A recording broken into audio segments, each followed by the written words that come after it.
If you enjoy our content, please consider subscribing, clicking the like button, and notification bell. It really helps the channel.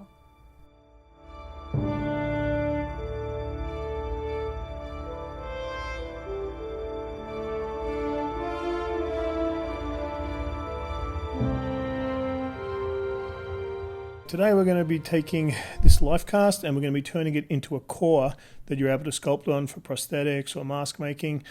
We've got all the stuff. We've got our clay that's going to be going underneath and around it. It's going to lift it up and support it and help us level it out. We've got our mixing bowls. Got the one for the water. I'm not sure what that small one's going to be used for. We've got our table salt. We've got some spray. This is matte finish from Krylon. I think I've got a different can that I'll end up using, which will be better. We've got our jug for water for the alginate. We've got the alginate. We've got what's left of our plaster bandage from the life cast, and then something to mix the Ultracal in. So everything looks to be in order. So let's get started on the claying up.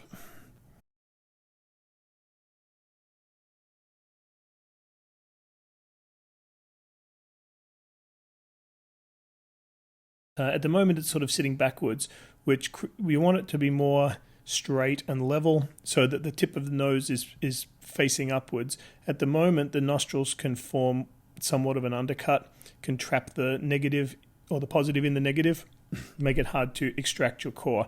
So we want it to be more like this so that it's easier to be able to remove the core. We're also going to lift it up a little bit in case I want to sculpt something that goes right to the edge or slightly over the edge of the cheek. It gives us a little bit of extra room for our cutting edge or whatever. So the first thing we're going to do is to give it a good spray. I found some gloss which works much better because the water clay will just be able to wash off it really easily. So time passed, it's all dry. Now we're going to start with the claying up. The rest of this video is all going to be done in high speed, so it's 8 times what it would normally take. So if you are wanting to see a little bit more in depth about how to clay this up and to do all of that, then I would recommend going and watching this video. Top right corner, and it covers a bit more in depth the correction of the life cast and the clay up. So we're just adding clay in all around the outside here. It's pretty self-explanatory. We want to make sure that all of the clay gets rid of any undercuts and that there's nothing that's going to cause problems for you removing it.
Now using just a kidney, I'm just going to smooth all of that up onto the surface of the life cast to try and continue the line of the face, and again make sure that we're filling in any potential undercuts.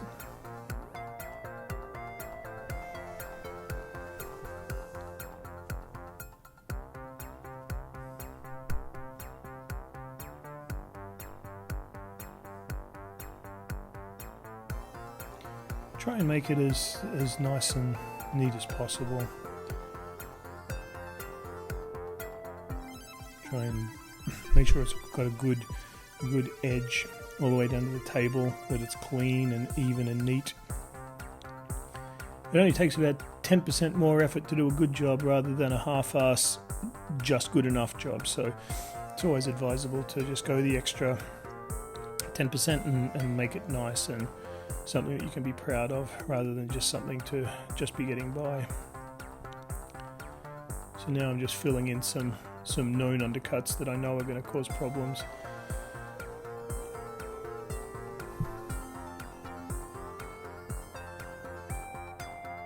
And just blending it all down with the wet sponge.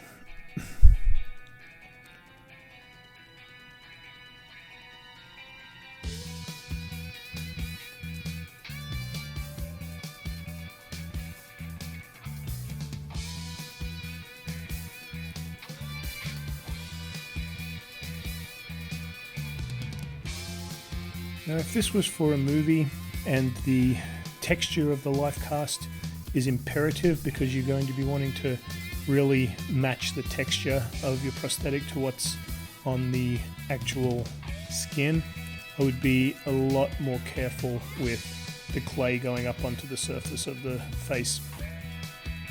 But this is just going to be for generic masks and generic prosthetics, and so I actually take the clay and I stipple it over the whole thing so it has a generic surface.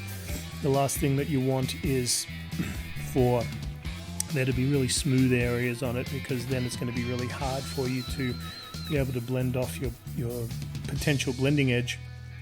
It's going to want to sort of peel up, it's not going to want to grab. So I just do a light stipple texture over the whole thing, and then that gives a nice even texture for being able to sculpt, and it grabs the clay a little bit better and looks a little bit more uniform.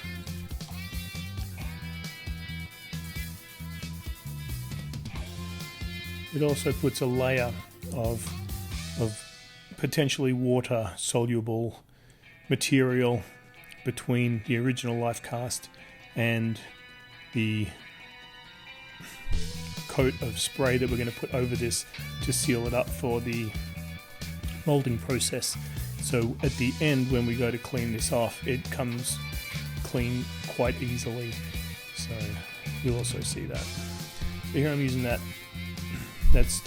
gloss spray again, and wait for that to set. Now that it's set, it's time to mold it. We're going to be using alginate in much the same way as we did for the life cast. If you didn't watch that, then you can watch that right here. But the big difference is that we don't have to worry about air passages or anything. So this is just going to be slightly more runny than what we did for the life cast, and we're going to put it over the whole thing, making sure that we are rubbing it really, really well into the surface. We don't want to get any air bubbles, which are going to create big boogers on the surface of our core that we're going to have to deal with. So you want to try to get as few as possible. Some people will actually make it much runnier than this. I like to, as explained in the last video, I like to get a pretty good coating of the alginate on so that it's not got the potential of distorting, so I get a more accurate cast. Now I want to make sure that the alginate sort of spreads out onto my board. Some people don't do this, but I like to be able to have a little bit of a flange on the outside so that I can put some keys in to help key it into the plaster bandage mother mold, or the case mold, which you'll see in a little bit once it's all dry. So just using water, dip your hand in water, make sure that it's nice and wet, and then you should be able to just smooth. So now that it's all dry, I'm just going to even up the end. I'm just using a kidney, or am I using a kidney or am I using a knife? I can't remember. I recorded the video the other day. I think I might be using a knife, actually, a razor knife. And I'm just creating a nice even flange on that, and here we go, putting the keys in. So that way when we put the plaster bandage on, I'm going to have a really good indicator of as where it goes. It'll slot back in really, really easily.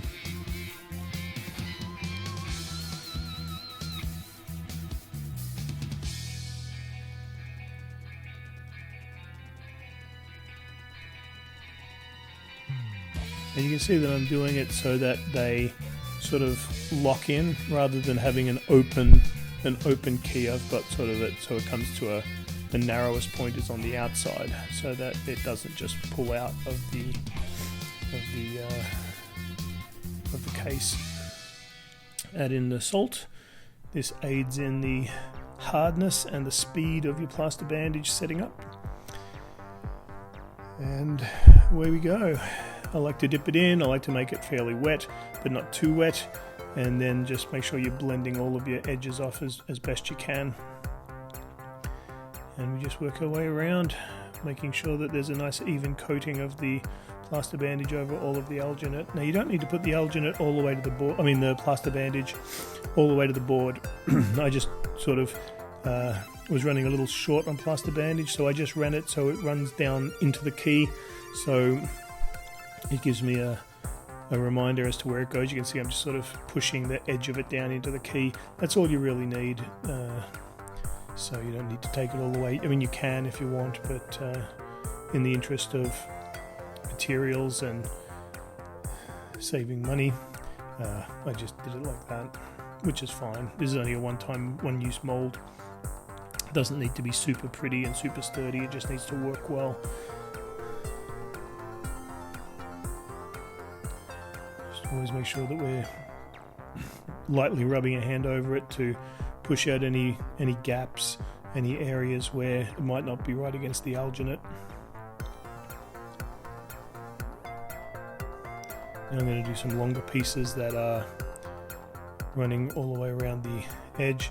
If you can't make the turn, you can just fold over your bandage like that.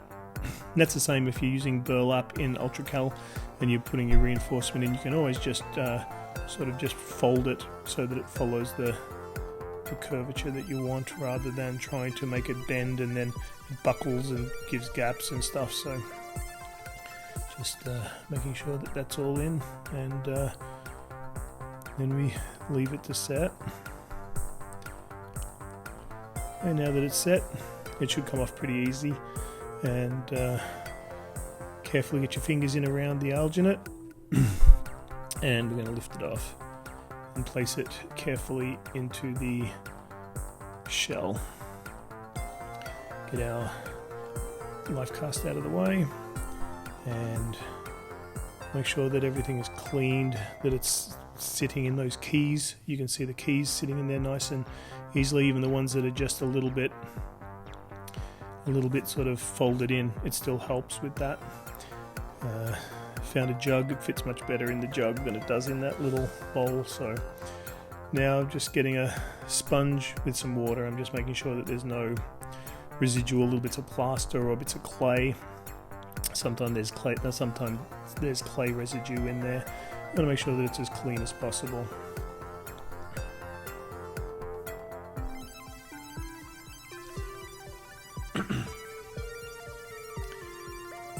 Alright, so now we're getting on to the Ultracal portion.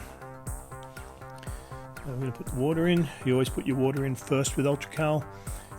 And I'm going to put a handle in. If you want to see the handle and all of that, you can watch the Making a Core, which I'll put a link here.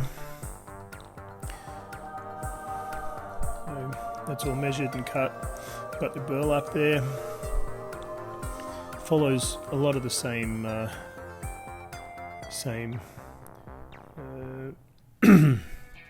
steps as other videos that I've done dealing with Ultracal and dealing with Making a Core. Just cutting a few smaller pieces there that I'm going to use to put around the handle and lock the handle into the core. Putting in the Ultracal 30. And you want this to be about the consistency of whipping cream before it's whipped. So you want it to be able to hang on the edges. You don't want it running all the way in and making a really, really thick front. You want it to try and be as even as possible. So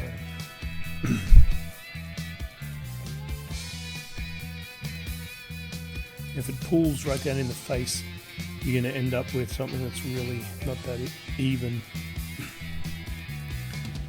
So brushing, just heading it in as usual, just brushing it in, making sure that we brush into all of the details, making sure the ferrule stays away from the alginate. The ferrule is the metal part of the brush. We don't want that scoring. Make sure we're blowing to get rid of any air bubbles. But we've got to be really careful with the alginate because it is quite fragile. It's not like silicone, which is quite robust and can take a little bit of punishment. The alginate, if you run your fingernail into it, it will cut it. It will gouge some out, and you're going to have to clean that up again at the end.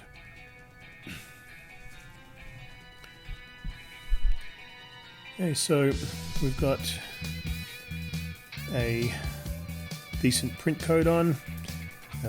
Looks fairly even. Just adding some so that Ultracal doesn't set up.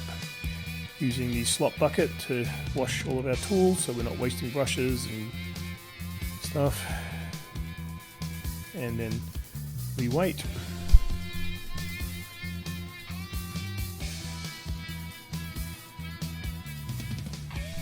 So you want to wait till it's at least set up enough that it's not going to disturb it. You don't want to push the burlap through and into the outside of your print coat. So now it's just putting in the burlap, making sure that you've got a decent coverage on your burlap. I always do my burlap in double thickness, so it's faster. If I'm working in smaller areas, rather than using two pieces of longer burlap, I'll just fold one in half. You need to be aware that where the fold is, it's going to want to open up a little bit, so you're going to have to be a little diligent with making sure you push that down so that there's not air gaps in your mold.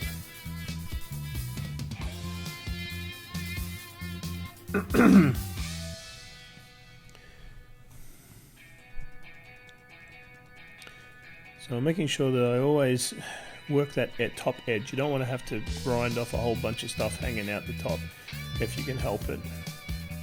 So I always try and watch that edge, run my hand along, make sure that everything is underneath that top edge. Occasionally you'll get little bits and pieces that hang over, but making sure the handle can go in. Now I allowed for a little bit of thickness of material in there when I measured the handle. So now I'm just taking those smaller pieces, wrapping them around the edge of the handle. This provides strength for when we're pulling on the handle. Making sure that we're putting the bevel the right way in, paying attention to that. The beveled edge stops the handle from spinning. That's why we don't just have a clean 90 degree. Now these pieces, you'll see better at the next angle. We're putting them in over the top and then blending them off into the rest of the core, and that will really help to strengthen, bond that in, make a good strong anchor point for that handle in case we need to sort of pull on it really hard. Now we're thickening the Ultracal up into almost like a clay, and we're building up that top edge. And you want to try and get it as even as possible. Now, Ultracal, it's kind of like quicksand in that if you are jiggling your mold, it's going to slump and it's going to want to sort of fall down, and it liquefies a little bit and you'll be chasing it. So try and be as gentle with it as you can so it's not jiggling and sort of slumping down. You don't want your Ultracal to be too dry and too thick because it becomes really hard to work with. And you want to always make sure that you're working under the handle with your hand so that you're not getting big hard lumps that are going to hurt your hand when you pull on it. So I always just kind of get my fingers and run them underneath, making sure that also you can see there that I'm sort of going through, making sure there's room for my hand to be able to get into it. If it gets too tight, then there's no point having a handle. So you can see that part of the wall on the bottom right, how it's a little bit skinnier than the rest of it. That stayed that way for quite some time, but it really started bothering me, so I end up fixing it later on so that it's a bit more even. Now I was finding that the Ultracal in this portion was a little bit too soft, so I'm just going to wait a moment for it to be able to thicken up, and that way I'll be able to place it more evenly and finish it down so that it doesn't sort of slump down every time I'm trying to work with it, because that gets rather frustrating. So I've just got a tiny bit of water on the brush, and I'm dipping it into the more runny stuff in the bottom where the water's run down and pooled in the dish part of the core. You'll find that there's a fair bit more water. So now that it's set up a little bit more, I'm able to more easily place stuff where I want it, and it stays. I'm not chasing it so much.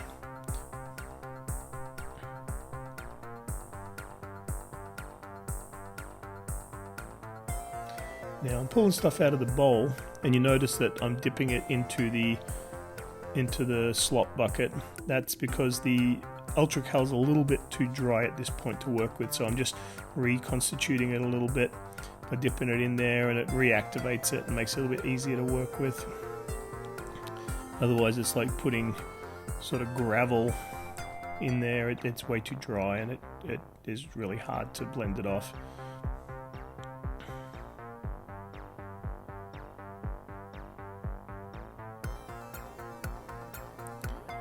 Now I'm using a kidney just to try and flatten everything down a little bit, neaten it up.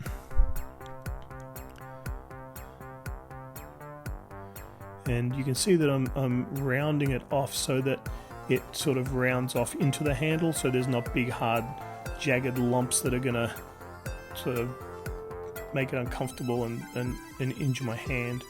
Then it's just a matter of blending it off with your hand, making sure that you're grabbing the handle. I rotate my hand around on the handle to smooth everything down, and just generally blend everything off.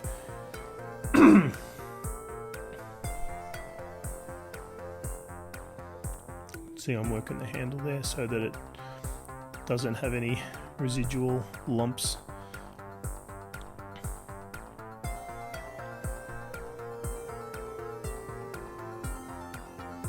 See, that skinny part of that wall is still there in that bottom right area.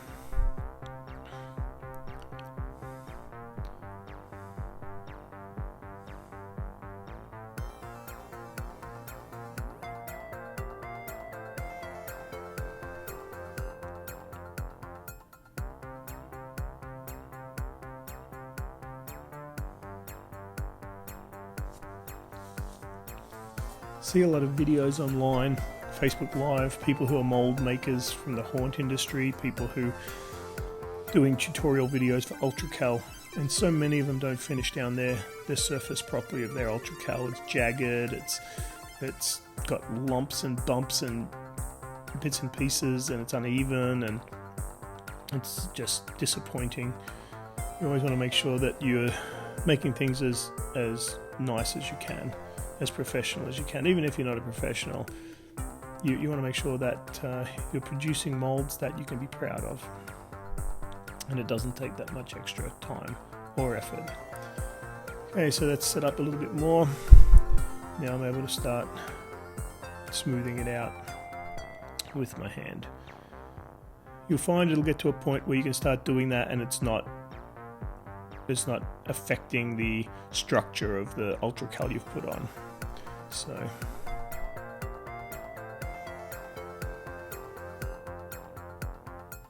and you can see that little narrow bit. Here we go. I'm adding a little bit in there to try and thicken it up a little bit. It was bothering me. The stuff's really setting up now though, so it's becoming more difficult to sort of work with it. So I'm having to sort of fight the setting time a little bit. You can see that part's just a little bit bumpier because the stuff was starting to set up a little bit, but it was okay. I got it done just in time. Now I'm working that edge, making sure that anything that's come off is that's gone over that top edge is sort of cleaned up. You can see how rough that is now. The stuff I'm adding, it's almost like it's got gravel in it. It's not nice to work with at all.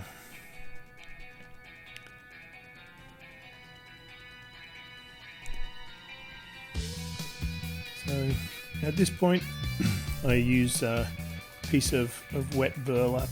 It's kind of like a wet rake, wet sanding. It's not wet enough. The Ultracal is not wet enough that it's going to really structurally compromise it, but it does give it a really good sort of buffing down to get it nice and smooth. So it's a technique that I like a lot. And now pretty much for the rest of it, it's just rubbing. You'll find that it gets to a point where it starts to warm up, and as you're rubbing, it creates almost like a sand on the surface.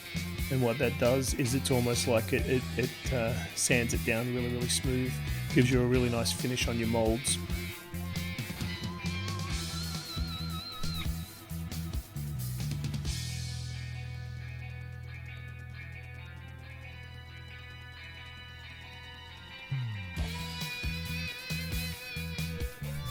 Okay, so that's pretty much done. Now we're going to deal with our life cast while we leave the core to set up a little bit.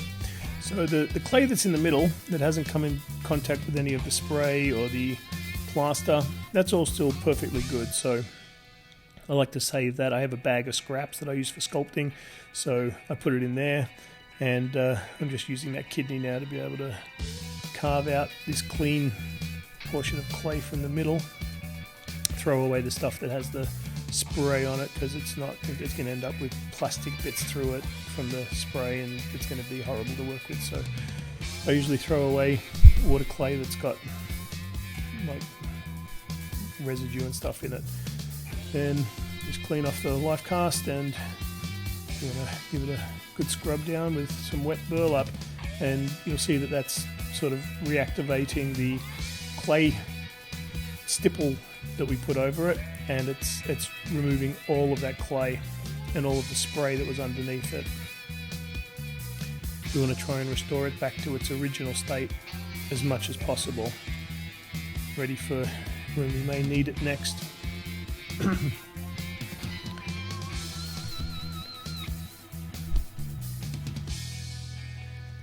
If this was for a film and it was an actor that I wasn't going to get access to again, and we were needing to make multiple different prosthetics, I would take the original life cast and I would make a silicone master of it, and then I would take that original life cast and I would keep it safe somewhere, locked away in a cupboard or on a shelf, or put a string on the back of it, hang it on the wall, just keep it somewhere where it's not going to get damaged, and then just work with the duplicates out of the silicone. I wouldn't even go so far as to do this type of core with it, because you end up with losing some of the detail and some of the texture. So that's come out really easily. I have not allowed it to totally set. It's still warm so that I can clean it up more easily. You'll see I popped that booger off the nose and made a little hole. If you look really carefully, there's a little black hole there. So we're going to have to do a little bit of filling, which is another reason why I do it while it's still setting up. The Ultracal is soft, so it's easy to clean up. It's also really easy to damage, so be very, very careful with this. I want to get rid of any little bits and pieces, any little boogers or skin tag looking things that are on there. And then I'm going to mix up a small Dixie cup with some Ultracal in it. I'm going to get rid of all of those knuckle buster edges off the outside of it, because that can be painful to deal with. At this point it's still very soft, so it's easy to do. Just with a hand rasp.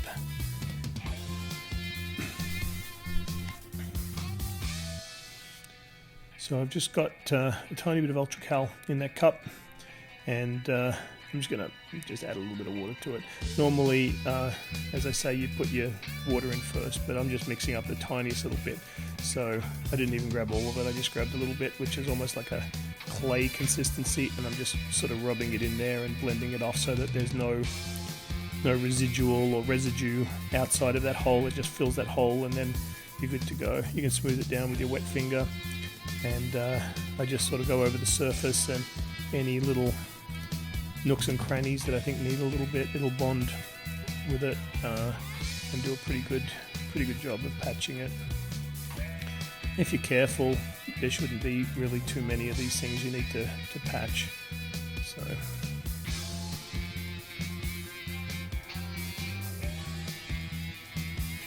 see how easily that's sort of chiseling off, because it's still quite soft. You don't want to do it prematurely where it's super soft. It's still going through its heating up phase right now, so it's warm to deal with, but making sure that there's no burlap sticking out, and that looks pretty good. Gonna call that done.